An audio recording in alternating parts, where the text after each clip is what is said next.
Y'all doing all right? Everybody had a good week so far? Y'all hanging in there? Y'all, or is y'all the end of y'all week rocky like ours was? Oh,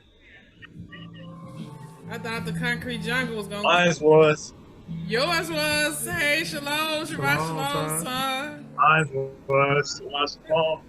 Look, our son on live from Shalom. college. Oh my goodness. Say hey, college student.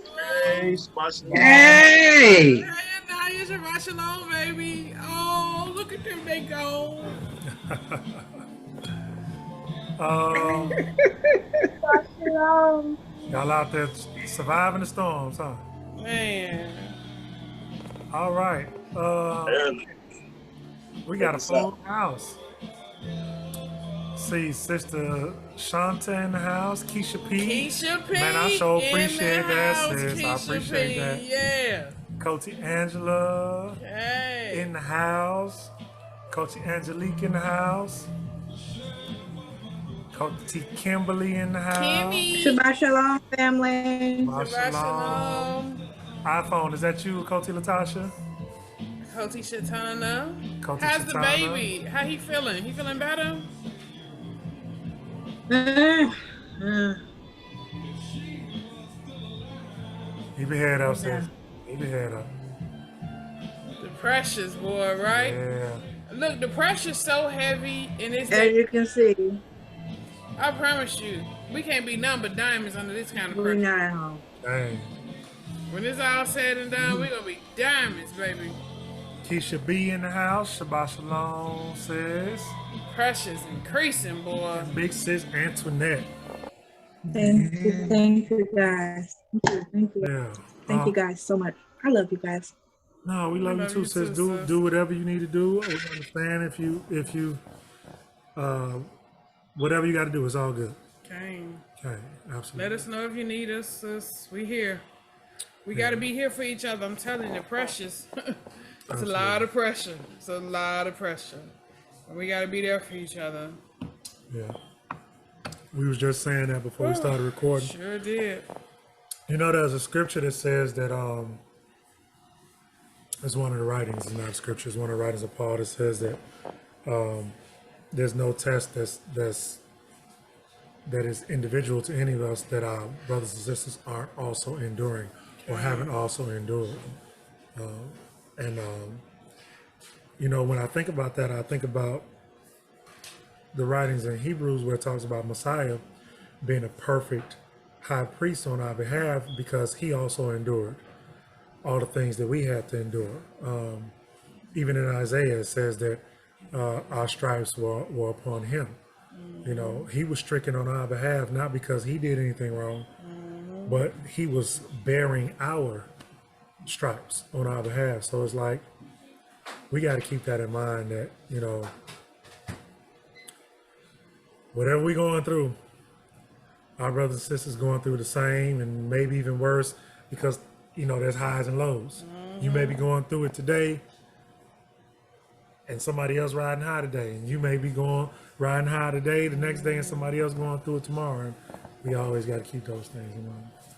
And you can't get weary. You know, I'm at a point in my life where the adversary trying to convince me that I'm weary, that I'm tired, that I just can't, you know.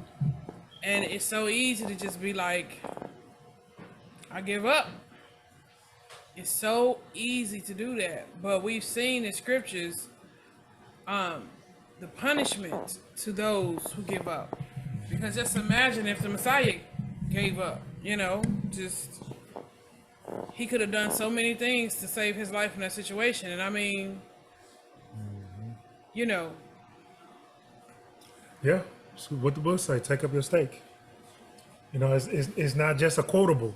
Okay. You know what I'm saying? It's not just a quotable. When we read take up your stake, it's all inclusive. It's all inclusive. Hey, please.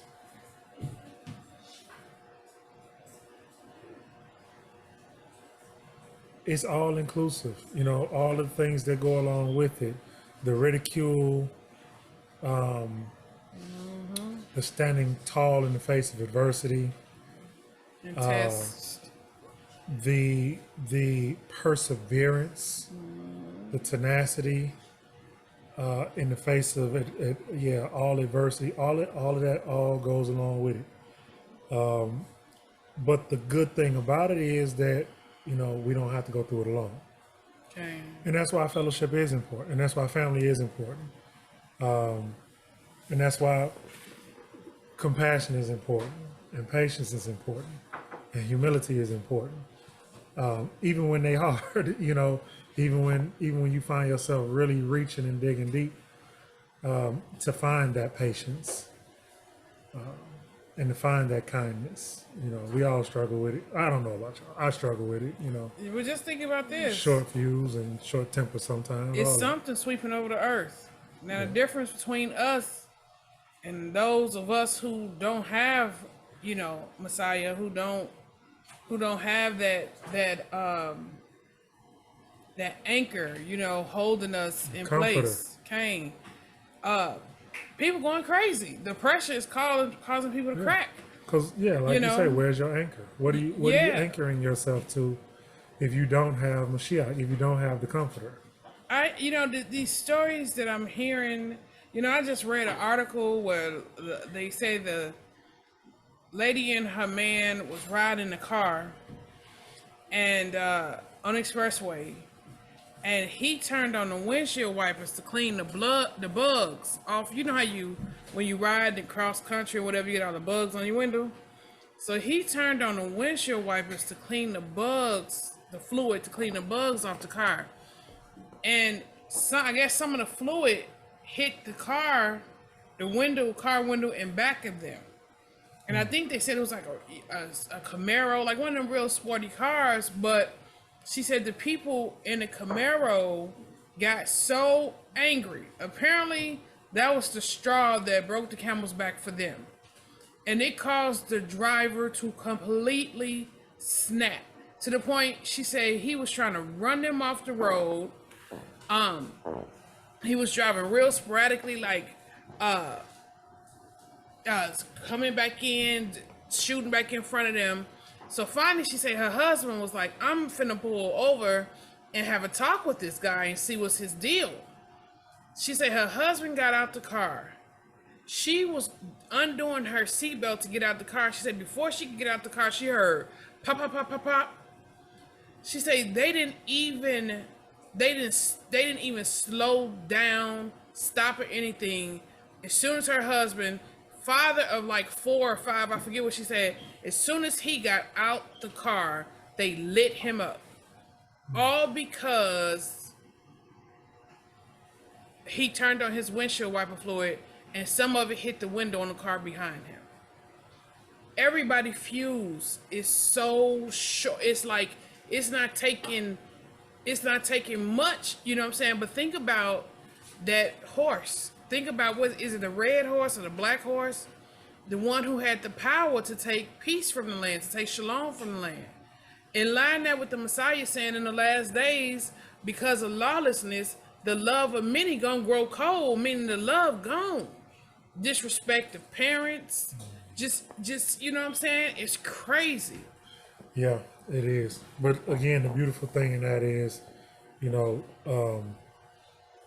we should be able to find peace. We should, if we consider ourselves children of light and not children of darkness, we should still be able to find that peace. Okay. If we understand that peace is in Yahushua, is in Messiah, Okay. is in the Word.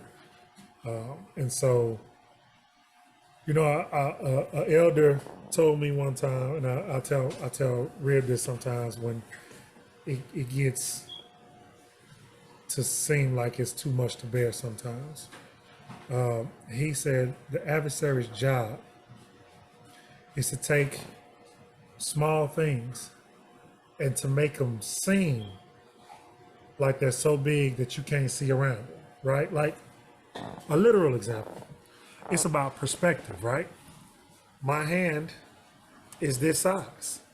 But if I bring my hand closer to you, you can't see around my hand. And so that's the problem, right? That the adversary is putting in front of you and he's making it look like there's no way around it. So you panic. Mm-hmm. You have anxiety. You know what I'm saying? You look at this and like, oh, what am I gonna do? But all he's done is just giving you a perspective on it that is a perspective that causes that anxiety. When we step back, when we reground ourselves, call on Yah, go in the prayer closet, whatever we gotta do, you know. Sometimes you got to do that, man. Sometimes. Yeah, reroute yourself, re-anchor yourself. Yeah. You step back and you look at that same issue again. You're like, oh, Was it that's always that's that what I was size? looking at. Yeah. Yeah. Yeah, that's what you was looking at. It's the same size. It was the perspective. It was the perspective. Sometimes you got to go in that closet and you hit your knees and you cry out. You know, it's several kind of prayers we read about in the scriptures. You read about the prayer where the bruised, you know, they turn their hands up. They could be sitting or standing, you know. But then sometimes you read about the bruised praying and say they fell out on their face. You know, Prostrate. face to the ground. Yep.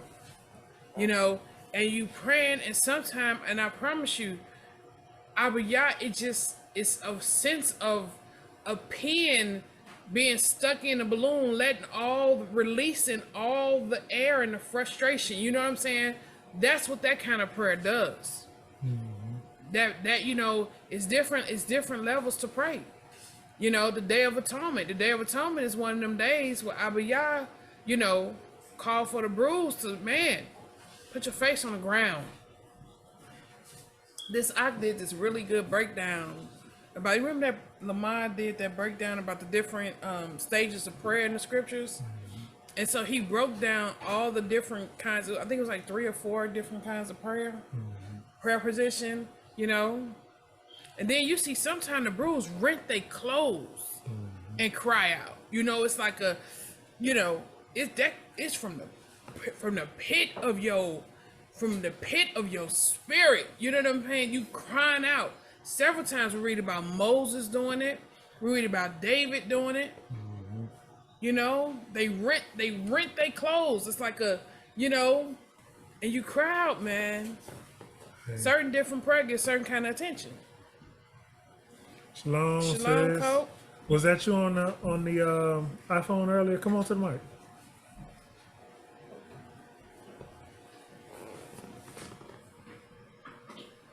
No, that wasn't me. Oh, okay. Well, shalom, Shabbat shalom, welcome. Shabbat shalom. No, I was going to say, Shabbat Shalom. No, I was going to say, even when Jonah went to Nineveh and they rent their clothes and they pulled everything apart and they tore all their clothes off and even the animals Yep. fast and prayed and like prostrated and just was praying to Yah for forgiveness.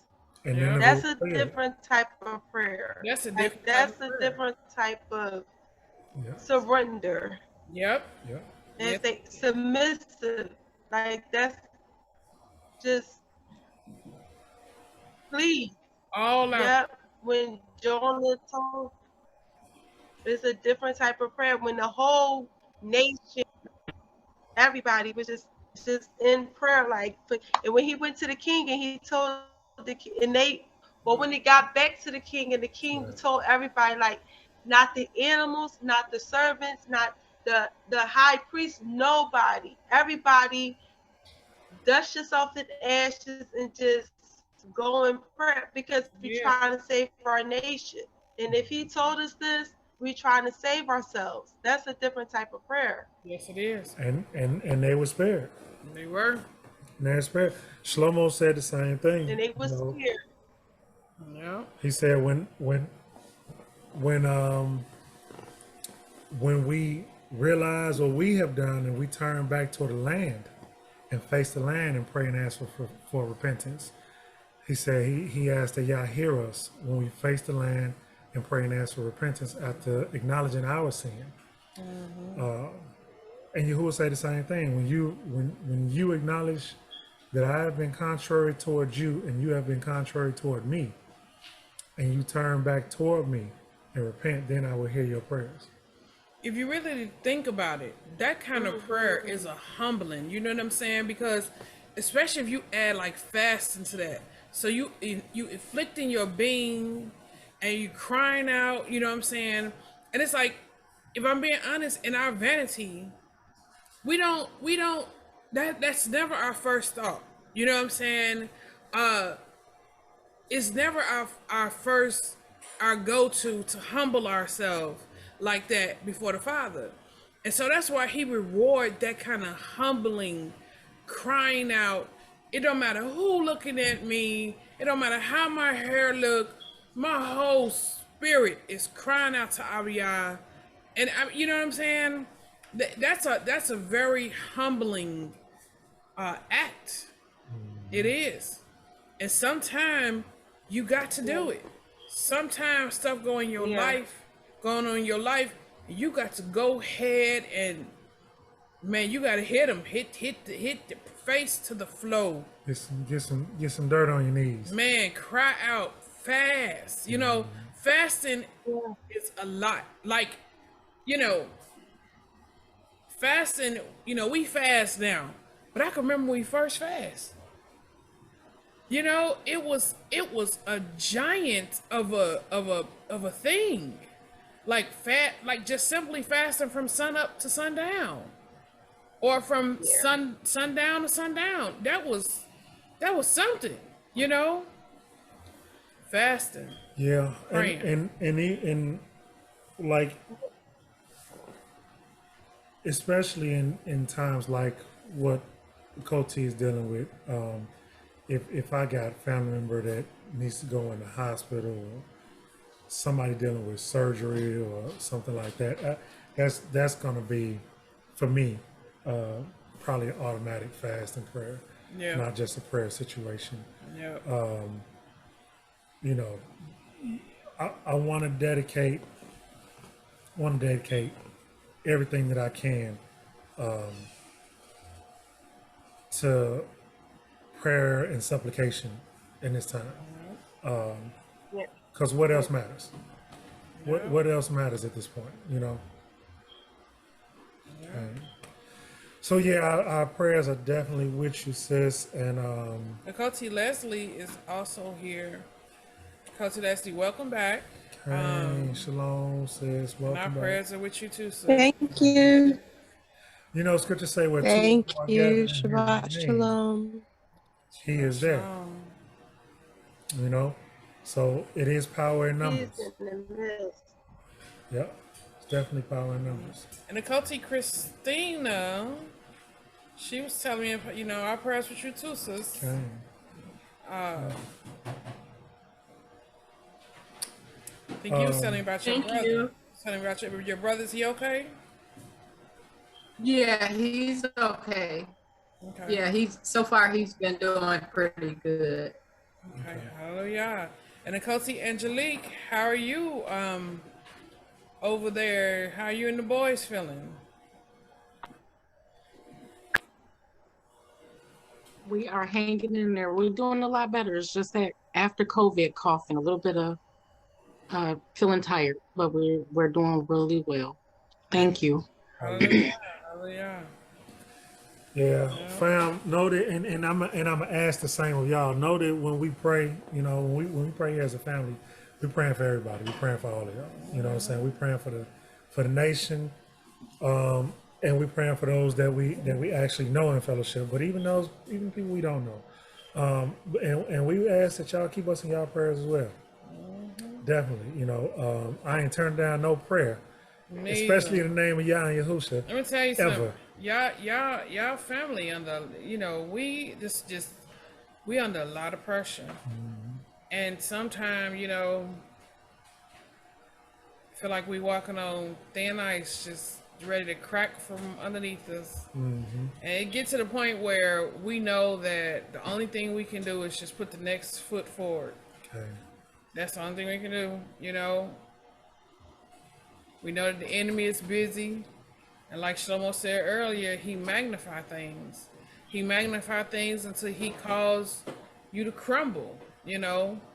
And you gotta, sometimes the pressure be so thick the best thing to do be just to just step outside the situation for a minute. Yeah. You know what I mean? Treat it like the mechanics do when they run into a problem they can't figure out Yep. on your vehicle. And sometimes after scratching their head about it for a little, they just got to say, "Let me take a break and walk away." Let me walk away from Walk away, come back to it. man. You know what I'm saying? And sometimes it's that simple, really. Yeah. Sometimes it is. You just yeah. you in the heat of it, you in the thick of it.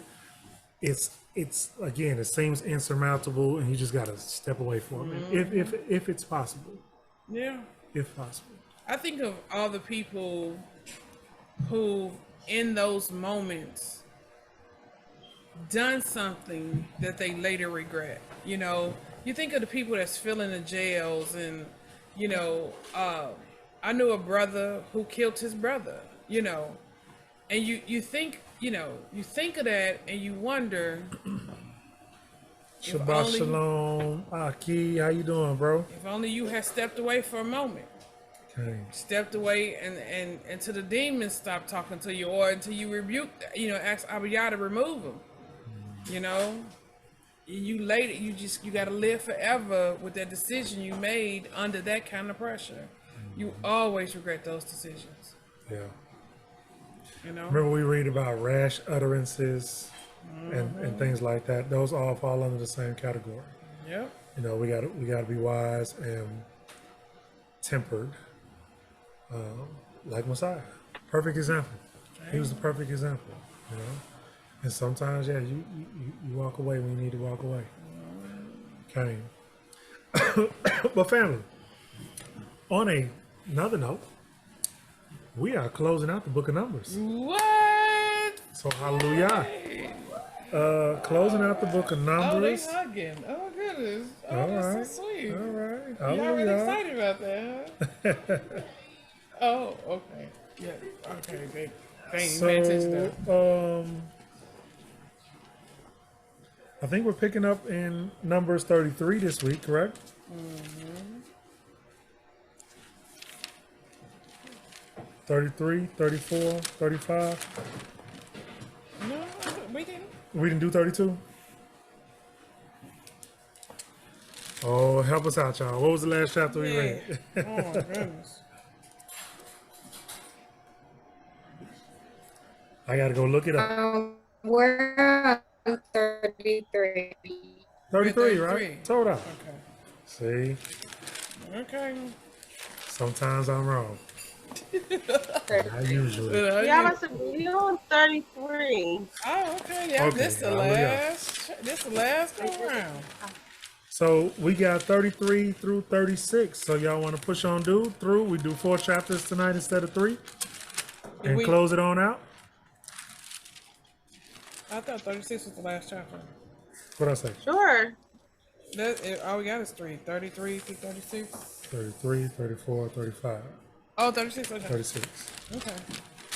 Okay. Well, that's what we suggested last time, what you said. Or we could just read 36. And roll into the next one. I don't want to do that though because I want to set up a whole different intro for.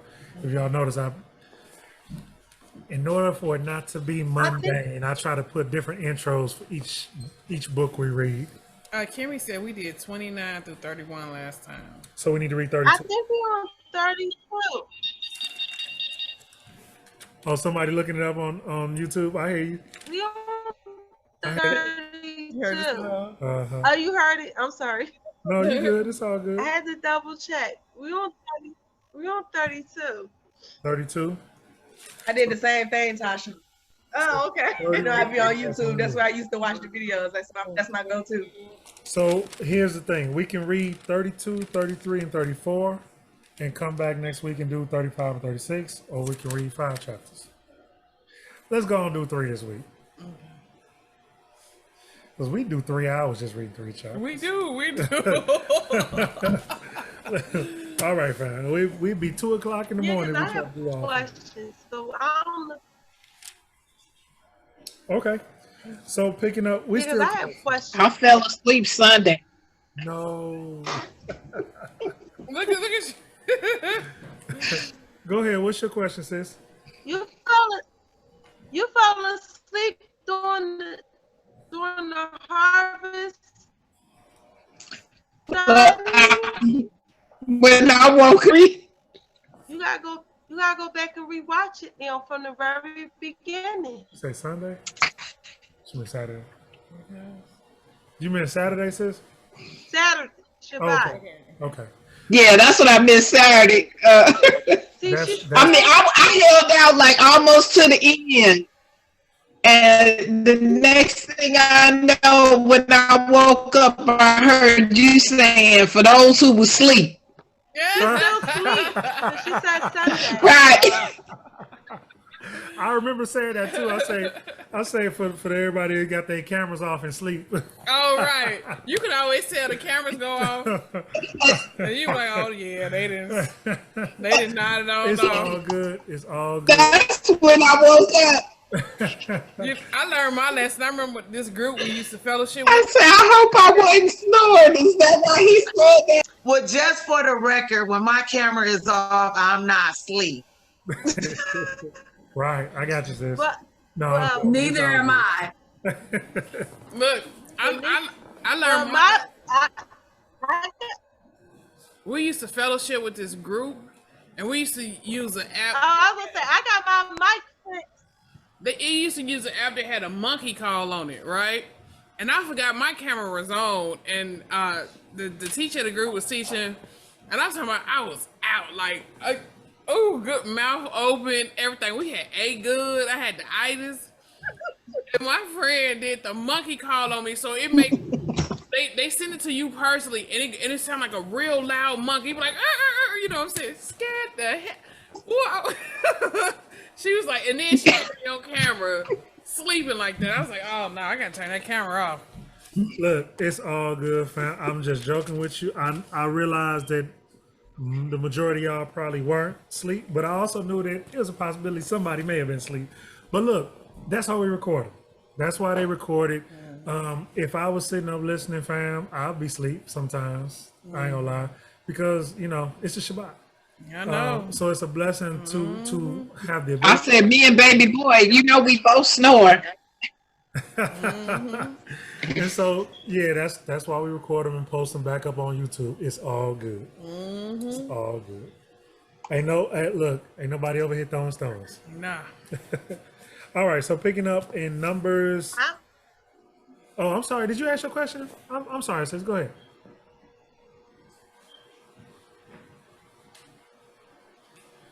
Oh no, I was saying my mic is fixed, but my screen is not fixed yet. So now I can ask my questions because I couldn't ask them last week because I wasn't typing fast enough. Oh, I got you. Your rapture question. Oh, not the rapture question. Oh my goodness. We're gonna be here 3 days. Talking about the rapture. We're gonna have to do Monday night Q&As or something. Yeah, we're gonna have to Monday night Q&As. Something like that. Yeah. Yeah. For stuff that's. Did you see what I said? Did you see what I said, Slow-mo? I said she already read ahead, so she got her questions already wrote down, but they for the end. Okay. But she already got them wrote down. I do. It's all good. I sure do. It's good to have you back, sis. And Cousin Lex says it's good to be back. Okay. 100%. Okay, let's go ahead and do it. I'm ready. Numbers chapter 32. And the children of Reuben and the children of Gad had much livestock, a large number. And they saw the land of Yazir and the land of Gilead, and saw that the place was a place for livestock. So the children of Gad and the children of Reuben came and spoke to Moshe and to Eleazar the priest and to the leaders of the congregation, saying, Atharah and Dibon and Yazer and Nimrah and Heshbon and Ali.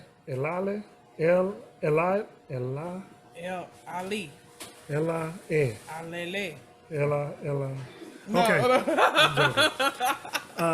Sibam and Nebo and Beon. Please forgive my mispronunciation for those that don't know me that might be tuning in. I'm just joking. My Hebrew is not scholarly yet. And the land which Yahuwah has stricken before the congregation of Israel is a land for livestock. And your servants have livestock. And they said, if we have found favor in your eyes, let this land be given to your servants as a possession. And do not let us pass over the garden. And Moshe said to the children of Gad and to the children of Reuben, are your brothers to go into battle while you yourselves sit here? Now, why do you discourage the heart of the children of Israel from passing over into the land which Yahuwah has given them? Thus your fathers did. This is the same thing your fathers did when I sent them away from Kadesh Barnea to see the land. For when they went up to the Wadi Eshkol and saw the land, they discouraged the heart of the children of Israel so that they did not go into the land which Yahuwah had given them. Then the displeasure of Yahuwah burned on that day, and he swore an oath, saying, not one of the men who came up from Mitzrayim or Egypt, from 20 years old and above, is to see the land of which I swore to Abraham and Isaac and Jacob, because they did not follow me completely. Y'all remember this, what he's referring to? When he sent the spies to spy out the land of Jericho, and only Joshua of Nun, and Caleb came back and gave a favorable report. And this is interesting when you read what happened here from the writings of Josephus, because he gets a little bit more detail, where Moses was highly offended because he felt like what they were doing was, as they were getting closer and closer to going in to take over the land, and they were going into these battles, you had some who was looking at this land that was just on this side of, when we read about the Yarden,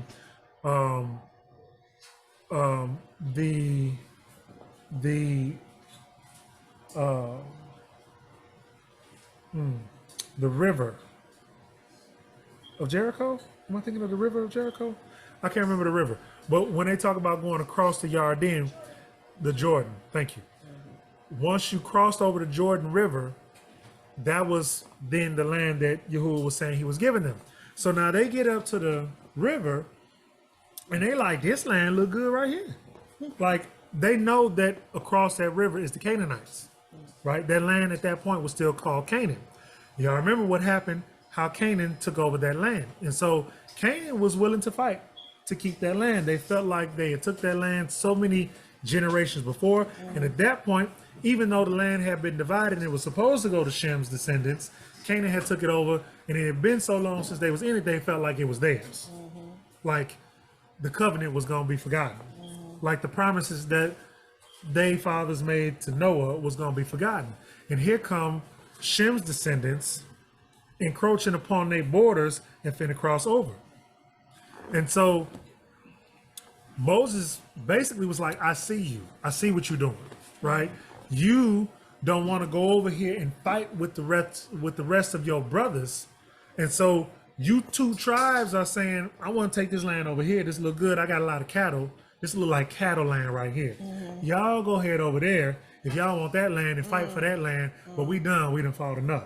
And so that's really how he coming at them with his retort. And he like, by you cowering out, you're going to cause an infectious spirit of cowardice to flow throughout the rest of the tribes. Don't do that, is what he's telling them. And he reminding them of how y'all looked at it when the spies went and spied out Jericho. And he said, just because of that, he killed everybody who came out of Egypt. Like everybody who came out of Egypt who was not 20 years old or younger died in the wilderness because of what happened, except Caleb and Joshua.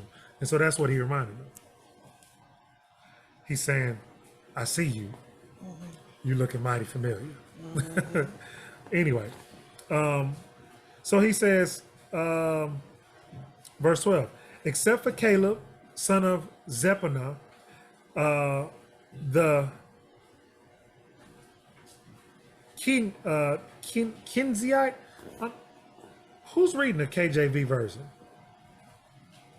What does that say as far as Caleb's lineage there in verse 12? Can somebody either tell me on the mic or post it in the chat? Because this was something I was not aware of until somebody pointed it out to me. Okay. You said Verse 12. do the King James version.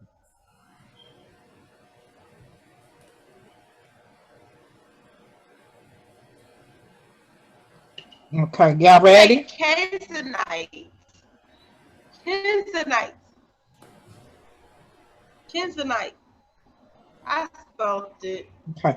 Kenezite. Kenezite. Okay. Oh, there you go. Kenezites. Give me 1 second, fam. Let me. And Joshua, the son of Nun. I typed it in the group chat. Numbers, that was 32 and 12. Give me 1 second, fam. I need to look at that real quick. I apologize.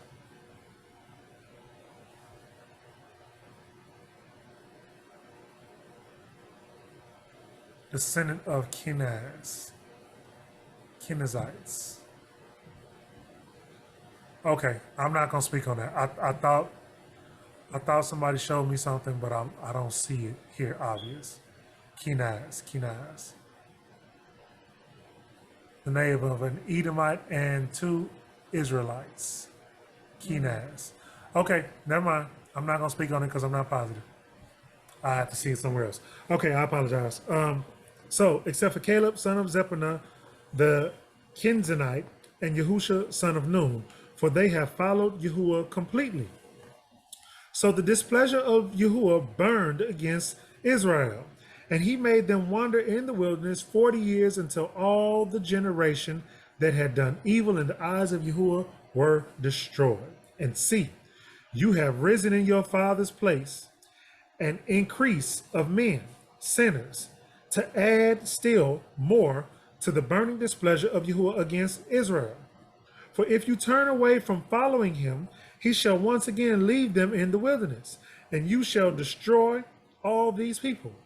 Then they came near to him and said, let us build sheep enclosures here on this side of the Jordan for our livestock and cities for our little ones. But let ourselves be armed, hastening before the children of Israel until we have brought them into their place. And our little ones shall dwell in the walled cities because of the inhabitants of the land. So basically what they're saying is, okay, I hear you, I got you.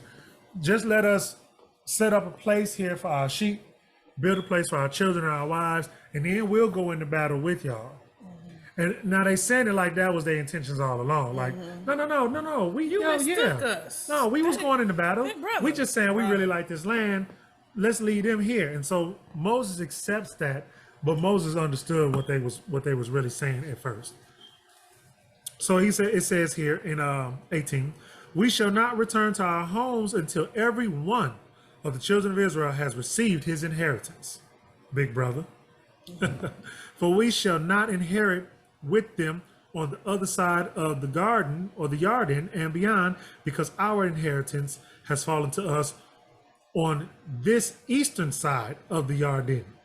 And Moshe said to them, if you make this promise, if you arm yourselves before Yahuwah for battle, and all your armed ones pass over the Yarden before Yahuwah until he has driven out his enemies before him, and the land has been subdued before Yahuwah, then afterward you shall return and be guiltless before Yahuwah and before Israel. And this land shall be your possession before Yahuwah. So you got to go through that process. Otherwise, you take this land and you ain't went through that process, I promise you, there's going to be some problems. And that's between you and Yah, not between you and me. That's what he's telling me. But if you do not do so, Then see, mark my word, you shall sin against Yah. And know your sin is going to find you out.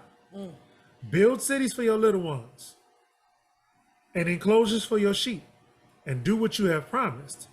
And the children of Gad and the children of Reuben spoke to Moshe, saying, your servants are going to do as my master commands. Our little ones, our wives, our flocks, and all our livestock are going to be there in the cities of Gilead. But your servants are passing over, every armed one of the army, before Yahuwah, to do battle, as my master says. And Moshe gave command concerning them to Eleazar the priest, to Yahusha, son of Nun, and to the heads of the fathers of all the tribes of the children of Israel. And Moshe said to them, if the children of Gad and the children of Reuben pass over the garden with you, every man armed for battle, before Yahuwah, and the land has been subdued before you, then you shall give them the land of Gilead as a possession. But if they do not pass over armed with you, they shall have possessions among you in the land of Canaan. Then the children of Gad and the children of Reuben answered, saying, as Yahuwah has said to your servant, so we do. We ourselves are passing over armed before Yahuwah into the land of Canaan, but the possession of our inheritance remains with us beyond the garden. So Moshe gave to the children of Gad and to the children of Reuben and to the half tribe of Manasseh, son of Joseph, the reign of Sihon, the sovereign of the Amorites, and the reign of Og, the sovereign of Bashan, and the land with its cities within the borders, the cities of the land round about. And the children of Gad built Dibon and Atara and Aurora and Atara, Shofan and Yazir and Yogbeha and Beth Nimrah and Beth Haran, walled cities and enclosures for sheep. And the children of Reuben built Heshbon and Elah and Kiryathaim, Nebo, Baal Meon, the names being changed, and Shibmash, and they gave other names to the cities which they built. And the son of Machir, son of Manasseh, went on to Gilead and took it, and dispossessed the Amorites who were in it. So Moshe gave Gilead to Machir, son of Manasseh, and he dwelt in it. And Yair, son of Manasseh, double checking that other name, Yair, son of Manasseh, went and took its small towns and called them Haworth Yair. And Nobah went and took Kenath and its villages, and he called it Nobah after its own name. You wanted me to read that one because of all the names, didn't you? No, you don't even see what I got for. Wait till I got to repeat everything. And they departed. Natasha, you got your hand up, Sue?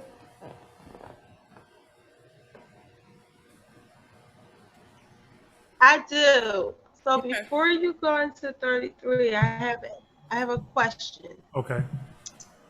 So you know how when they returned from the captivity of Babylon or Persia, and everyone had to know their father's name in order for them to be able to come into the land. Is this the record that they was looking at in order for them to come back underneath, as far as like government? I believe that's part of it, but I believe that within each tribe, among the heads of the tribes and the elders of the tribes, I believe they kept records within individual tribes. I believe, it was. I believe part this of is your a study. record, but I believe part of each individual tribe's inheritance was keeping track of that record as well. It's just like y'all have heard us jokingly make reference to that movie, the 13th warrior with Antonio Banderas. Antonio Banderas, and how Oh, yeah. he played a Muslim, but he went into this war with these Vikings, Norsemen, and in his introduction. He had 13 names. Well, I don't know. I didn't count. I don't know if it was 13, but it was 13. It was 13 warriors for sure.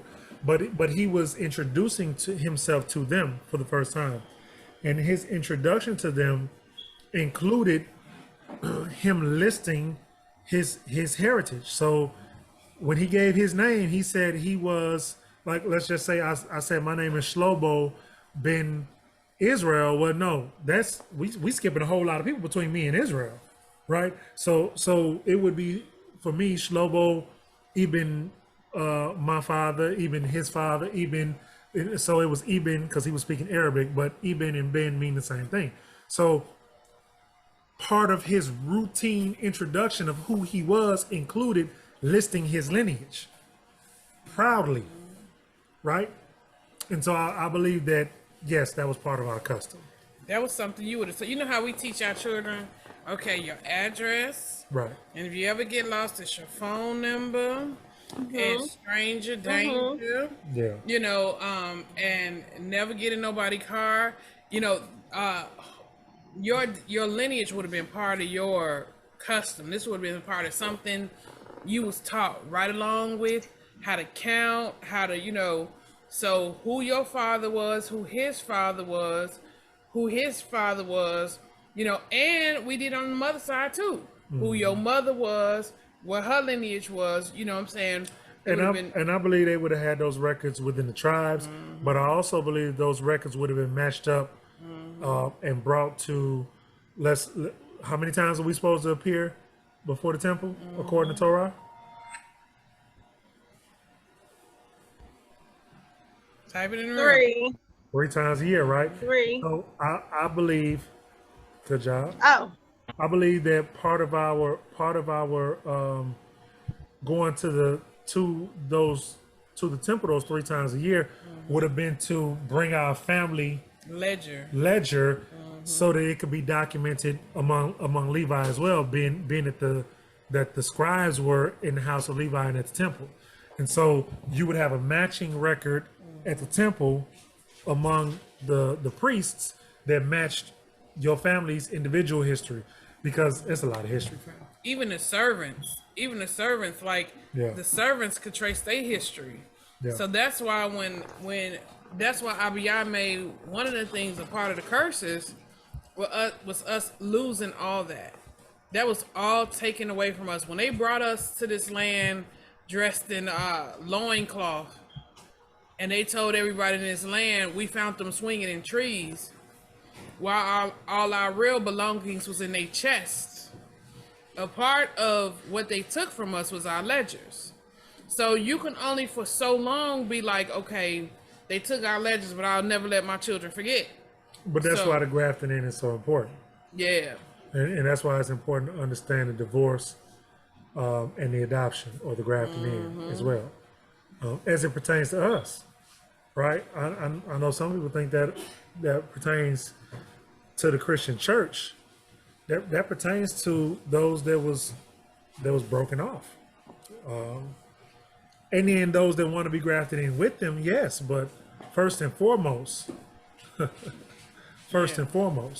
that movie Kunta Kinte was a lie. It was a lie. You know, they bust him out. They bust old Alex Haley out a long time ago for being a fraud. You know, they wasn't bringing home. They wasn't bringing no uneducated, poor people to this land in chains. You know, they was bringing rulers. They was bringing royalty. You know, they was bringing doctors. They was bringing people of means over here in chains. They had robbed us of our wealth, robbed us of our clothes, robbed us of our language, robbed us of our names. Can you imagine the insult it must have been to stand there in front of them while they telling you your name, Kunta? What did you just say to me, white man? You're gonna get slapped. you're gonna get slapped hard. What did you just say to me? Yeah, and with that in mind, think about how important the places were where they quote unquote broke the slaves before shipping them. Cain. Like that was part of the process. Cain. You needed to break them first, Cain. like cattle, right? Before you shipped them over there, because Right. you couldn't send them over there strong. Yeah. You couldn't have sent Israel over to anywhere, whether it was any of the places they sent us to the four corners of the earth, strong willed. Nope. You had to get us, sending more and strip us of our pride and our heritage and all Break that. us completely. You had to put, and I was watching Akati Gilead not in here, is she? But I was watching this documentary, and the man was taking the people along the tour of one of those slave castles, and he was saying that how sometimes what Go ahead. I don't think she knew our mic was on. he was saying that sometimes. Oh no, I don't. We might be watching the same documentary. Go ahead. Go. Okay. He was saying that how sometimes people would stay in that slave castle for years and years because it took them that long to break their minds. And then after they broke their minds, before they got on the boat, they all had to walk through this it looks like, you ever seen that gate of Baal they built in New York? It caused a big controversy because they was like, while you was asleep and focused on this, while they was distracting you with Trump and all this mess, they built a huge gate of Baal. You know what I'm saying? So that's what it looked like, and it was like it wasn't that wide or long. It was really slim, but they had to walk through it. Huh? You know what I'm talking about? It looked like an archway. Yeah, and they had to walk through it like they could not leave unless they walked through that gate. You know what I'm saying? And it was some kind of ritual. It was like the last step to the ritual. Yeah. You know what I mean? The gate of no return. The gate of no return. The port of no return. Something like that's what it was called. Something like that. And so when you got like heads of families, in there, you're not breaking them like that. You know what I'm saying? Because what are they gonna do? They gonna get to the new land, and continue to teach their people the old ways. Continue to show their people about the Shabbat, and then you run the risk of what Willie Lynch say? You run the risk of something catching in their brain and their brain correcting itself. Okay. They couldn't risk that at all. Okay. Yeah, because I don't know if it's the same documentary, but I think it was the one that they said took almost like 10 to 15 years to break one person before they can walk through because it was an archway. Yeah. Sometimes. It took like almost 10 to 15 years to break a person before. Sometimes it did. Yeah. But you had a lot of cowards, so you had a lot of bruise. And then for like the women, they was promising the women, because the first thing they did back still when they was in Spain, the first thing they did was took their children. And so they was promising the women that if you be good and you be quiet or whatever, we gonna take you where we took your children. We gonna take you to your children. So the women, they was using the women to encourage the husbands, like, be cool. They gonna take us where they took, little Isaiah. It was all a trick. Yeah, they did take the children, and a lot of time the children convinced the women and let the women convince the men. Right. And so, by the time they crossed into that ship, what I'm saying, they separated the women and they separated the men. And who knows where they took a wife and where they took a husband? Who knows where they even went together? Which is why so many people, once they realized they have been tricked, jumped overboard. They just killed themselves. Because they it's a trick, it's a setup. They lied to us.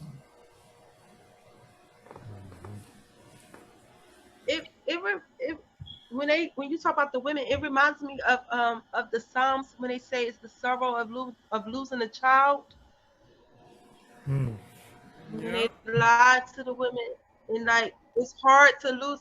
You rather lose yourself than to lose your child.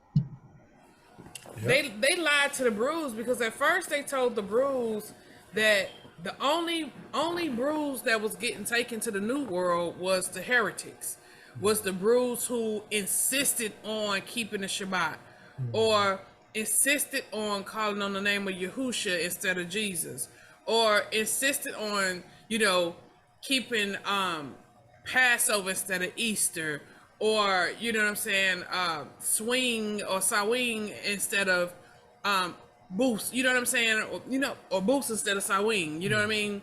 So it's no coincidence all these holidays happen right there at the same time as our feast days. And so if they insisted on keep doing things the right way, those were the ones who was being taken to the ports or taken Slave towns. right, the slave towns. And so a lot of brews sold out because they like, I don't want to lose my practice. I'm an attorney here in Spain. I'm a doctor, you know what I'm saying?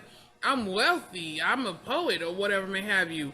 I don't want to lose what I have because we heard, they're stripping them down naked, taking their money, taking their land, taking everything, And so they did. They started keeping Sunday. They started to change the Shabbat.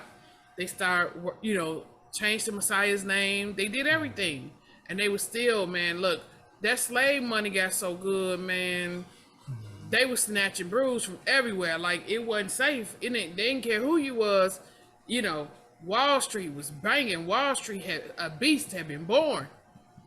But to the point of what she was just saying, though, as far as them only having an issue with who they refer to as heretics, it lines up and it corresponds with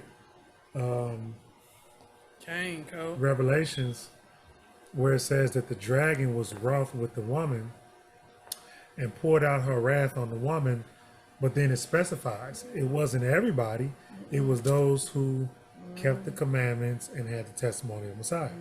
So it's like, if you were willing to reject Yah, and if you were willing to reject Messiah, it's cool. But that was the pattern. That was the pattern even when we dealt with Maccabees, right?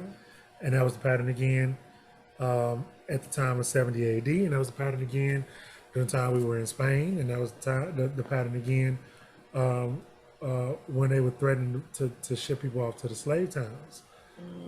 But then, what happened when you make a deal with the devil? Man. It don't matter. You're getting double crossed anyway. You might, look, if he spit that game, you might as well tell him, pick a tree, pick a tree. Yep. Pick a tree, because you ain't, nah. Yep. Okay, let's pick up. 32. 33. Okay. Oh, it's my turn. Okay. I'm like, yeah, okay, what's he thinking? 33. These are the departures of the children of Israel who went out of the land of Mitzrayim by their divisions under the hand of Moses and Aaron. And Moses wrote down the starting points of their departures at the mouth of Yahuwah, and these are their departures according to their starting points. So they departed from Ramesses in the first new moon, on the 15th day of the first new moon. On the morrow of the Passover, the children of Israel went out with boldness before the eyes of all the Mizrahites. And the Mizrahites were burying all their firstborn, whom Yahuwah had stricken among them.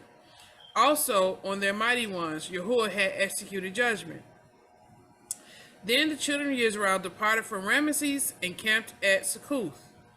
And they departed from Succoth and camped at Etham, which is on the edge of the wilderness. And they departed from Etham and turned back to Pi Haroth, which is east of Baal Zespon, and they camped near Migdol. And they departed from before Haroth and passed over through the midst of the sea into the wilderness, went 3 days' journey in the wilderness to Etham and camped at Marah. And they departed from Marah and came to Elam. And at Elam were 12 springs of water and 70 palm trees, so they camped there. And they departed from Elam and camped by the Sea of Reeds. And they departed from the Sea of Reeds and camped in the wilderness of Sin. And they departed from the wilderness of Sin and camped at Dophqua. And they departed from Dophqua and camped at Alush. And they departed from Alush and camped at Rehidim. And there was no water for the people to drink. And they departed from Rehidim and camped in the wilderness of Sinai. And they departed from the wilderness of Sinai and camped at Kibroth Hattawa. And they departed from Kibroth Hattawa and camped at Hatzeroth. And they departed from Hatzeroth and camped at Ritmah. And they departed from Ritmah and camped at Rimmon Peretz. And they departed from Rimmon Peretz and camped at Lebna. And they departed from Lebna and camped at Rissa. And they departed from Rissa and camped at Koheleth. And they departed from Koheleth and camped at Mount Shapir. And they departed from Mount Shapir and camped at Harada. And they departed from Harada and camped at Machhoeleth. And they departed from Machhoeleth and camped at Tahath. And they departed from Tahath and camped at Terah. And they departed from Terah and camped at Mithkah. And they departed from Mithkah and camped at Hashmanah. And they departed from Hashmanah and camped at Moseroth. And they departed from Moseroth and camped at Beni Yakin. And they departed from Beni Yakin and camped at Hor Hagdad. And they departed from Hor Hagdad and camped at Yotbathhath. And they departed from Yotbathhath and camped at Abrona. And they departed from Abrona and camped at Itzyon Geber. And they departed from Itzyon Geber and camped in the wilderness of Sin, which is Kadesh. And they departed from Kadesh and camped in Mount Hor, on the boundary of the land of Edom. Then Aharon the priest went up to Mount Hor at the mouth of Yahuwah and died there in the 14th year. After 40th year. That was year 40. After the children of Israel had come out of the land of Mitzrayim, and the first day of on the first day of the first new moon. Fifth. Okay, new moon. Real quick. So I watched another documentary about You did good reading those names. Mount Hor, Mount Seir. What's that land there? What's they call that? Mount Seir. Come on, I'm having a brain fart. Basra. And so that you know, Basra, y'all seen how it look. If y'all ever like Google a picture of it or whatever may have you, they built a palace out of rock. And in that documentary, they was talking about when Rome fell or something like that, or when Rome invaded or something, they found Aharon's staff. There was this spot in the mountain that had been built like a temple room of sorts. And in that temple room, they said for years and years was Aharon's staff. And when they found it, it was still like almonds growing out the staff, like green twigs. And they say the staff was taken to Caesar's palace or somewhere or whatever, but it was supposed to have been burned down when the library of when one of them libraries burned down. It was supposed to have burned with it or whatever. I don't believe it, but go ahead, Kosi, Latasha. No, I just had a question. So, while I was following Breton, did y'all notice that they did a full circle? Because they went back like within Torah, and they went back in the land of Edom, and then they went back. Did y'all notice that Mount Sin? Did y'all notice they did a full circle, or was it just okay? That was my question. Did They anybody stayed. notice they did a full circle back around where they first came from? They stayed in that one area 40 years. Like it wasn't a Right. on foot. So if they was just walking from Egypt to Israel, that's a journey that would have taken maybe 3 months. Just if they was just on foot, with their donkeys and stuff, that journey wouldn't have taken no longer than 3 months, top 6 months. If they was just going straight there, and they wandered for 40 years in that same little area. They just wandered. Right. Um. Wait. Right.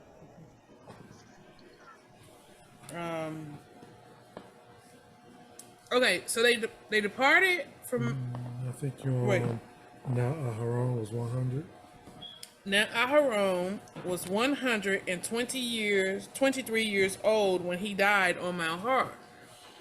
And the sovereign of Arad, the Canaanite, who dwelt in the south in the land of Canaan, heard of the coming of the children of Israel. So they departed from Mount Hor and camped at Salmonah. And they departed from Salmonah and camped at Punin. And they departed from Punin and camped at Obeth.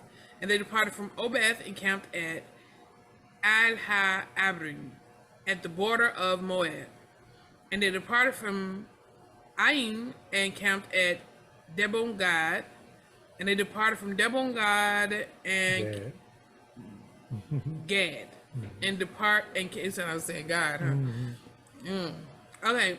And camped at Almon Deplayera. Okay, y'all, that one.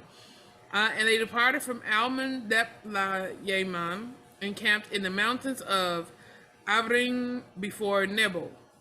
And they departed from the mountains of Abrim and camped in the desert plains of Moab by the Yarden of Jericho. And they camped by the Yarden from Beth Yeshmoth as far as the Abel Shittim in the desert plains of Moab.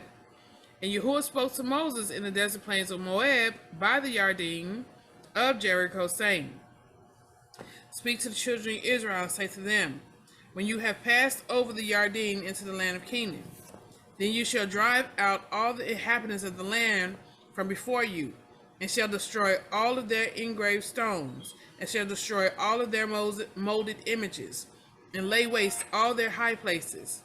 And you shall possess the land and dwell in it, for I have given you the land to possess. And you shall divide the land by lot as an inheritance among your clans. To the larger you give a larger inheritance, and to the smaller you give a smaller inheritance. Wherever the lots fall to anyone, that is his. You inherit according to the tribes of your father. And if you do not drive out the inhabitants of the land from before you, then it shall be that those whom you let remain shall be pricks in your eyes and thorns in your sides. And they shall trouble you in the land where you dwell. And it shall be that I do to you as I thought to do to them. Wow. So, yeah, I wanted to let her get through that before I commented on what you were saying, sister, about them making that big circle. That's a lot of names. You did really good with that. Yeah, 40 years, big old circle, and it wasn't a small circle. It was a big circle. This is another one of those places where it can seem like, menial, repetitive, just lists of names. But the way I'm looking at this now, especially like thinking on conversations that I've been having with people about geography. First of all, if you have a copy of the scriptures, some of this stuff you can look at in the back of your scriptures. That there's maps. You probably can't see that, but if you go to the back of your scriptures, there's some maps there. Some of these maps will kind of give you an idea of their journeys, and some of them are going to list some of those same names, depending on what maps you're looking at.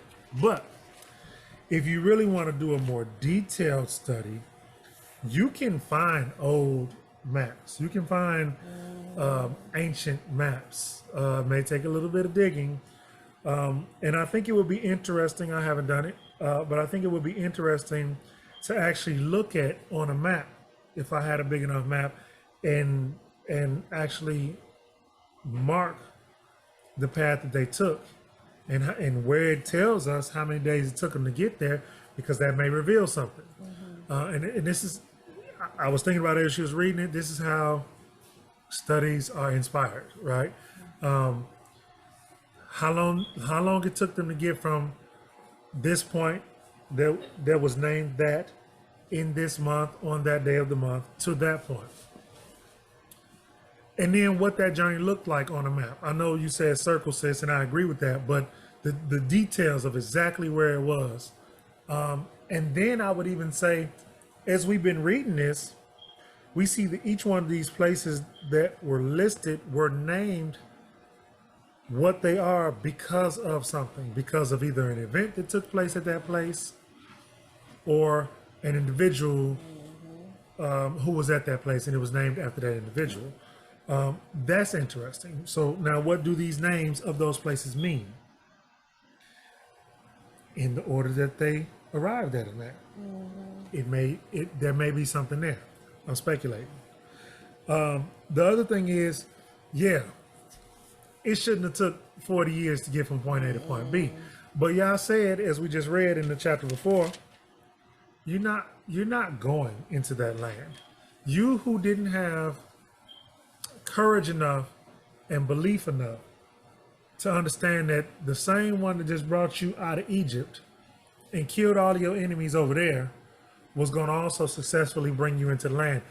And when I showed you the land, you was like, nah, I'm scared. I don't think we can do that. Something is preventing us. Okay, you who are at the age of understanding will die right where you stand. And that's exactly what happened. And it wasn't that they even could have just walked over into the land, because as we've read up to this point, there were several points where they tried to cross where the Hittites were, and they tried to cross where the Jebusites were and where the Edomites were, and they looked at them because of the motivations of their family history, right? Looked at the Israelites coming and was like, no, we still don't like you. You keep record of your family history, we keep record of ours too. And we ain't liked you ever since way back. Remember the battles we fought way back when y'all was very strong, when you had them 12 patriarchs and just they immediate kin, and how y'all went up all upside our heads. Well, then y'all went into Egypt and suffered, and now you think you're gonna come out here and take your land back. We're not finna let it happen. And so that's the literal reason why. But the spiritual thing was, y'all said you're not gonna be able to do it. And so, I mean, just look at the cosmic game of chess being played here, where man think they gonna do something of their own volition, and y'all still saying, no, none of my words is gonna fall flat. And think of the significance of the fact that we read about these places when dealing with the last days. We hear that the Ravager is gonna ravage every place but the land of Edom, the chief sons of Ammon, they spot, and the Moabites, they spot. So those same areas that we was told, no, you can't get through here to get to your land, is the same areas in the last day, which is going to be the only spots, the only places that the Ravager haven't ravaged. And what is the significance of that? You know what I'm saying? And I don't want to ruin it because I know you're supposed to be doing a study, but it's deep. All right, 34. I think we had about 15 and 14, something like that. the book of Numbers, chapter 34. And it reads, And Yahuwah spoke to Moshe, saying, Command the children of Israel, and say to them, When you come into the land of Canaan, this is the land which falls to you as an inheritance, the land of the Canaanites, and to its boundaries. Then your southern borders shall be from the wilderness of Sin along the borders of Edom. And your southern border shall be eastward from the end of the Salt Sea. Then your borders shall turn from the southern side of the ascent of Akrabim, continue to Sin, and be on the south of Kadesh Barnea, and it shall go on to Hatzah Adar and continue to Atzmon. I think that they've changed the names of these places on purpose, just to make it a little bit more difficult if you wanted to figure out where these places. If you want Indigo, can you tell your siblings to be quiet over If you there, want to find your way back home, yeah, retrace the journey. but I think it's doable. Like I say, I think it take a little bit of digging, but I do think it's doable. Okay. 5. And the border shall turn from Atzmon to the Wadi of Mitzrayim, and it shall end at the sea. As for the western border, you shall have the great sea for a border. This is your western border. And this is your northern border. From the great sea, you mark your border line to Mount Hor. From Mount Hor, you mark your border to the entrance of Hamath, and the edge of the border shall be toward Sidad. And the border shall proceed to Ziphron, and it shall end at Hatzar Enan. This is your northern border. And you shall mark out your eastern border from Hatzar Enan to Shiphan. And from the border shall go down from Shiphan to Riblah on the east side of Ayin, and the border shall go down and reach to the eastern side of the Sea of Kinnereth. And the border shall go down along the Yarden, and it shall end at the Salt Sea. This is your land with its surrounding boundaries. And Moshe commanded the children of Israel, saying, This is the land which you inherit by lot, which Yahuwah has commanded to give the 9 tribes and to the half tribe. For the tribe of the children of Reuben, according to the house of their fathers, and the tribe of the children of Gad, according to the house of their fathers, have received their inheritance. Remember, on the other side of the river. The 2 tribes and the half tribe have received their inheritance beyond the Yarden of Jericho, eastward toward the sunrise. And real quick, if you think about all the landmarks and the boundaries we just read, and you picture or Google Israel now on a map, and you see that little bitty area that they tell you is Israel, it's a big difference. Between that area that they tell you is Israel now and all of these, it was a lot of land. Huge, enough for 9 tribes plus the other 3 tribes on the other side of the river, which he said this is their land. Okay. And Yahuwah spoke to Moses, saying, These are the names of the men who divide the land among you as an inheritance. Eleazar the priest, and Yahusha son of Nun, and take 1 leader of every tribe to divide the land of the inheritance. And these are the names of the men. From the tribe of Yehuda, Caleb, son of Yepuneh. And from the tribe of the children of Shimon, Shemuel, son of Ammihud. From the tribe of Benjamin, Eldad, son of Kislon. And a leader from the tribe of the children of Dan, Buki, son of Ugli. From the sons of Yosef, a leader from the tribe of the children of Manasseh, Hanel, son of Apad. And a leader from the tribe of the children of Ephraim, Quimel, son of Shipdan. And a leader from the tribe of the children of Zebulun, Elisaphan, son of Parnak.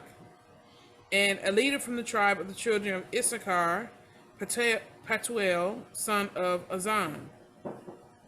And a leader from the tribe of the children of Asher, Alhud, son of Shelomi. And a leader from the tribe of the children of Naphtali, Padel, son of Ammihud.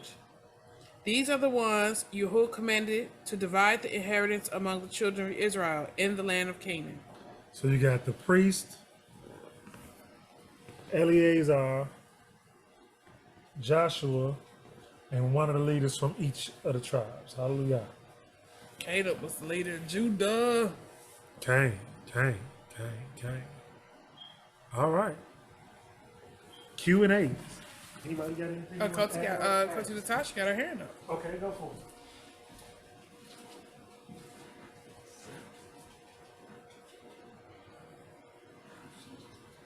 I just have one question. Okay. So you know how Reuben and Gad, they seen their promised land or their promised their promised land before the rest of the tribes because they had to go with them to finish fighting. Do you think Yah told them to not settle in their land until the rest of the tribes finished settling in their land because of like the punishment, because nobody was allowed to settle first? Nobody was allowed to settle? Yes, 100%. They had Because to Reuben inherit at and the same Gad time. was on one side of the court. Right. And not only that, they did the first land grab. So if you think about it, it was kind of like greedy and I'm gonna make sure we got ours. We want the very first And I'm piece gonna of make sure land. we got this good. I like this. This is good. Right, you know what I'm saying? Because who knows what's gonna happen over there? You know what I'm saying? So give us this right now. We want ours right here. There was no faith in what they did. Yeah. There was no faith. Yeah. Think about how, as we just read in the last chapter we read, think about how Yah told them to divide it up. He said, divide it up according to their clans. Yep. Right? So according to the size of their clans, a big clan get a big piece of land. A smaller tribe get a smaller piece of land. And if you read it from Josephus, it goes even into further details, and it talks about the sharing of land, and it talks about what land Levi is going to get, and it talks about what land people who are cast-offs get because they have some dispute. And so everything as Yah divided it was perfect. But again, what Reuben and Gad did is they was like, I see this, I'm not gonna wait on that. Yeah. Let me take this now. I ain't gonna risk not having Yeah, nothing. let me make sure I get something good in case, You know, who knows what's gonna happen over there, but we've already sealed the deal. We got the wax drying on the seal, this our place. So if that fall through, I mean, we going over there to fight with you, but if that fall through, we straight. This actually causes problems later on. And I'm not sure. I think we'll read about it here. But this causes problems later on because when the tribes that are across the border wind up having altercations later, these tribes feel like not their problem. Like somehow you are not in it with them because you divided by that river. And that's a problem. That's a problem in Yah's eyesight, and it's a problem among the rest of the tribes. Wasn't that the tribe of Gad that raped that priest's wife? Yep. Wasn't that the Gadites? Yep. No, Benjamin. Benjamin. It was Benjamin. And Gad was among them. If I remember correctly, Gad was among them. They had to travel, and they wound up being among some Edomites, if I remember correctly. Was it some Edomites? Some Canaanites. Or Canaanites, I don't know. Because one of them, I think it was Gad, don't expel all the Canaanites. Yeah, and Gad was among them. Yeah. But here's something I don't want to get away from as it relates to them inheriting together. Yeah. Because it breaks. Go ahead, sis. Oh no, I was going to say it even breaks down as far as like the Levites when you read in I think it's Samuel, Second Samuel, when he talk about with Hannah husband and he talk about he was a Levite, but he break down what part of the tribe he was from, as far as like who he inherits his land from, the son, and then the tribe, the patriarch. So it was like Benjamin's son, but this was the father of this person, but he was of the tribe of Benjamin. That's how y'all broke it down as far as like with the Levites, how the land was supposed to be divided. So with Reuben and Gad, when they tried to jump on that land first, it was just like y'all doing that and y'all not even understanding the will of the Father. Yeah, yeah, I would agree with that. And then again, like what I was going to say is, they're inheriting the land. There's so many things in what happened in this account that mirror or that set a pattern of what we can expect to see when we come into the land the second time. Whether we're dealing with them being led into the land by Yahusha, the son of Nun, and the second time we go into the land being led by Yahusha the Messiah. But this other thing is, as you said, no one inheriting separately, right? Like we read a parable that Messiah laid out about the workers in the field. And the workers in the field coming in to do the work at different times. And the question, The parable of the denaro. yeah, and the question is, do those who come in and work at the beginning of the day get paid the same as those who come in and work, just for the last hour of the day, right? And Messiah is very clear that all who come in and do the work are going to get paid the same. And so the idea, even in this inheritance that we're reading about here, is that all of his children must inherit together, right? Even we read about the judgment and prophecy of the end time. We understand that those who sleep now, who we believe their names are written in the book of life, Noah, Enoch, Abraham, Adam, Shem, Isaac, Jacob, are awaiting all of those whose name will be written in the book of life to achieve what they have to achieve, to be tested how they must be tested. In other words, to come into the field and do their work, so that on the day of judgment, all inherit the same and together. Now, outside of the patriarchs and the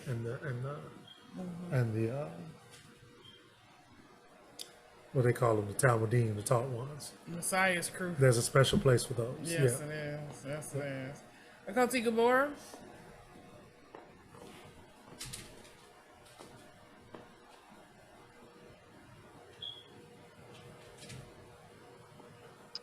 I was just saying, because I'm doing all of that digging around right now, and they found some descendants of Gad that they are they're not operating on them, but they're collecting all of their DNA to go into. They know that they are direct descendants of Gad. They still keep the Sabbath. They still speak Hebrew. They have a Torah that's written in Ge'ez. And right now they are literally in South Africa. Yep. They over there, they just found them, and they've proven that they are, original Hebrews and everything. So they are on the whole tribe right now. Mm. They are gathering up their DNA and stuff. Yeah, the question is, what are they doing with that DNA? Kane. I wasn't aware of that. That's good Me information. either. I'm gonna Wow. look into that. That's good. I didn't know that. I believe it. I heard about the limbo. Yeah, right now, that's why I was telling y'all, right now I'm digging around in this stuff. Like when you were talking about tracking that or whatever, I just had, before you said it, I had just made a note to myself to add that onto my list. Hallelujah. When I read the chapter, I was like, oh yeah, I got to track this. This has to go in my documentary. Yeah. So, but yeah, I'm literally, and it's real. They had flew a few of them. They had flew a few of them out to Israel, and everything. So they are, it's documented. They are who they are and everything. So now and I'm like, why are they gathering this? And I'm like, you know what? They know we're about to be woke, and yeah, they're gathering up our DNA right now. There are some books that may be helpful to your search Yeah, and it's quite hard. that have been written on the same topic. We had a few of them here. I know I loaned one or two out. I don't think I got back. But one that's pretty popular is called Hebrewisms of West Africa. That's a pretty popular one. And yeah, I don't dispute. I would never dispute that it's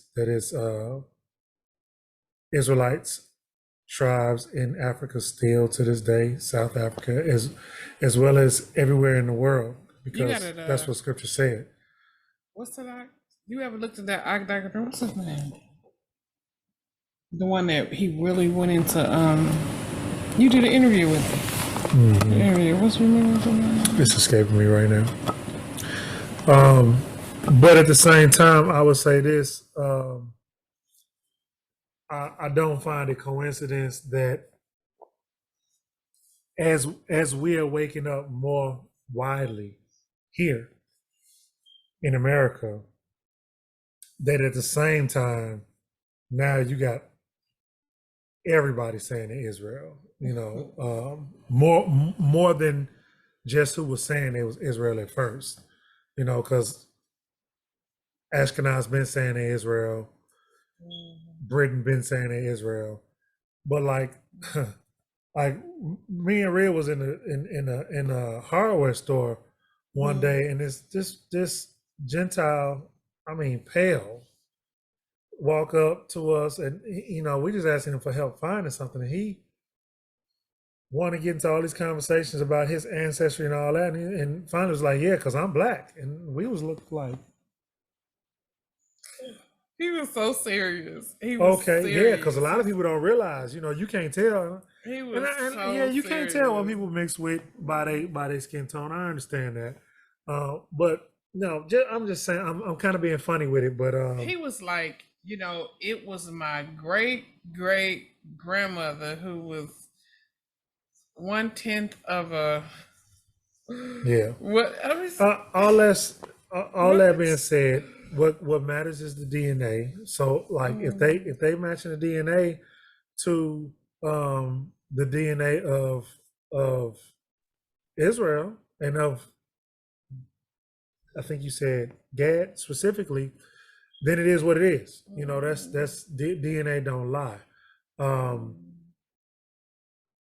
The person that she was talking about was the brother that wrote the book From Hebrews to Negroes. Yeah, he did a documentary too.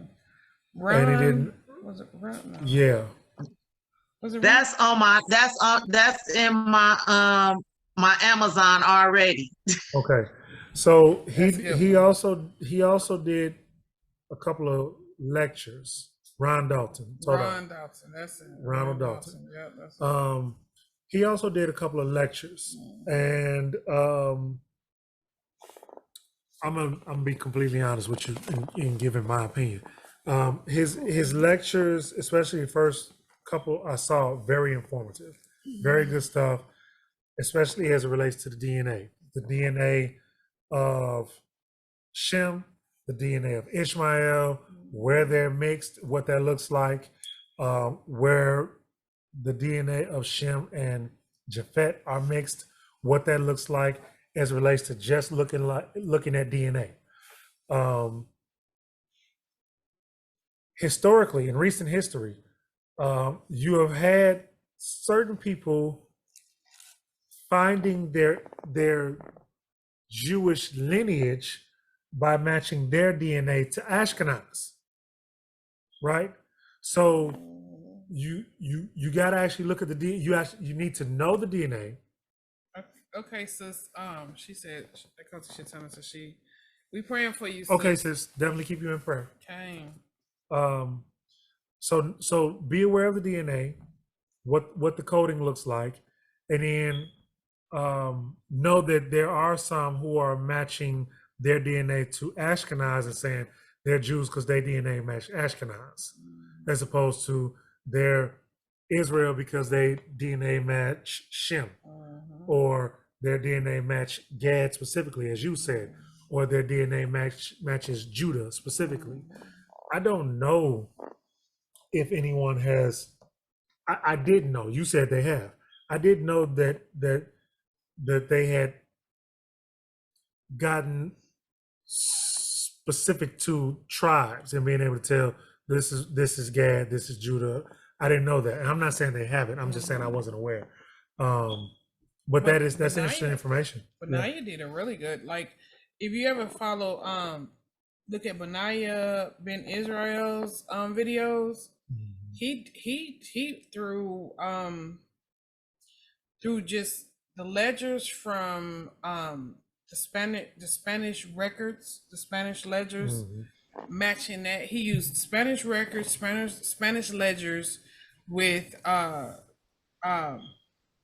I think one of those DNA sites, and he did a really good job at tracing his people back to Judah. Okay. E1, B1. E1, B1. E1, B1. Yeah, E1, B1A. I watched a documentary. I watched a documentary called Hidden Colors, and they actually through records and history, they found out that the blacks that built up Europe were actually from who was it, baby? Oh God. Tariq Nasheed? It's right on the tip of my tongue. Kush. They were actually Kushites. They were actually Kushites that built up Europe. Yes. I can see that. I can see that.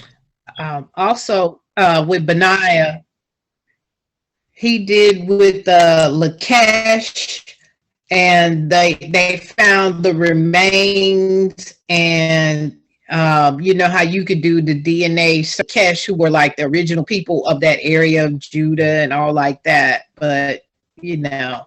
Yeah. He did a good job. I don't know if I want. I thought about DNA. Akoti Gabor, you aware that Tariq Nasheed identifies as a Cushite, for lack of a better terminology, right? Yes, Okay. yes, and it was funny because I had never heard of him before I watched those documentaries or whatever. So yeah, it was real interesting to see how, you know, and that's why he was able to identify those Moors that built up Europe, the paintings and stuff of the real Mother Mary, and the first painting of her, and she was black, and all of these paintings are on plaster, and they got them in Europe. Yeah, so now they added Europe to my place of travel, and I had always said I didn't ever want to go there, but yeah, now I gotta go there. Mhm. Now be careful, because you know Semiramis was black too. So when you hear people talk about the Black Madonna and child, the Black Madonna and child, that's not talking about Miriam and Messiah. That's talking about Semiramis and Tammuz, Yeah, be very who are also Yes. black. Yeah. Yeah. Yes, but they specifically are the first paintings of supposed to be, you know, not the Madonna. It was Okay. it was the Mother Mary. They had the very first painting of quote unquote Jesus in Europe. The Roman Catholics have the very first painting of Moses, and this stuff is dated back to like 300 BC. Now you got to remember, it wouldn't have been a Hebrew to paint that, because That was against the law. it was against the law. It was against the law to make Exactly. images. Yeah. They say the Russians got a lot of those images over there in the Russian Orthodox Church as well. Yeah. Yes, these are other cultures or other people that was painting us. You know what I mean? Which let you And know it's that the Bible was like, serious when it said they you was know, Confederate. I'm trying to figure out now, when did, I mean, yes, they have it. I mean, they had stuff over there in Europe, in Scotland. I didn't even know. I was like, we was in Scotland. But now you did a good breakdown on that too. You know, it's crazy. Yeah. And it's like, we didn't know. We didn't know none of this. We didn't know none of this. We thought we started at slavery. And not was, sis, are, as in not past tense. We still over in all those places. Sure is. They don't show us on the they don't put us up front and show us on television. But yeah, we still are. We still in all those places. Like Benaiah did a breakdown. Where Yes, and most they took a bunch of their slaves from Scotland to Jamaica, and so in Jamaica, those brews that came from Scotland kept to themselves. You know, they it's an area. That's why they got Scotch bonnet peppers over there. Yep, well, I don't know, but look, it's an area where in Jamaica that's like known as Little Scotland. You know what I'm saying? I believe it. Where the kids got names like this Gentile guy did a documentary, O'Malley and McRaleigh and Mitchell. You know what I'm saying? He went and did and he was asking little kids their names, and they all had, you know, my name is Cannon O'Malley with the I kid you not, with the Jamaican accent. It was crazy to hear, but they all stay together, you know, like, you know. Anyway, Four corners, sis. Four corners mean four corners. When he say, I'm gonna scatter you to the four corners of the whole earth, and then also when he say, I'm gonna gather you from the four corners and everywhere in the world where I scattered you to. He wasn't playing. He was not playing. Yep. Just know there's some imposters in there latching on too. Oh yeah, beware the imposters. The wheat and the tare. Family, I'm gonna tell y'all something. I want to hang out with y'all tonight, but I can't. I can't. That's gonna be always. I can't even keep my eyes open. I'm not even. I nodded off like twice. All I'm saying is you ain't got a lot of kick it. I'm serious. Look, when the camera shut off, I just be a nap. Oh, He like, we back live. I'm like, we're gonna go ahead and retire for the season, family. It's a blessing as usual. Thanks for joining us. I say yes. I'm too blessed to be stressed. Nevertheless, I must confess. Are we having This is Project Wake Up Jacob. On the Sabbath we rest and reflect upon his goodness. Because I got it by the Ruach Kodesh. Yes, whenever I get dressed, yes, I'm dripping Kodesh fresh. Yes, this style fit me down to a T. Because I'm a ruffian, discussing precepts from the holy manual of his constructions. And TZs cover 4 corners of my garment. Greet me with shalom before you step into my carpet. Yah is not the author of confusion. I beg your pardon, but Yahuwah by oath can stop it before it's even thought about. Too blessed Think to of be stressed because I've been blessed by the best. I'm Kodesh fresh.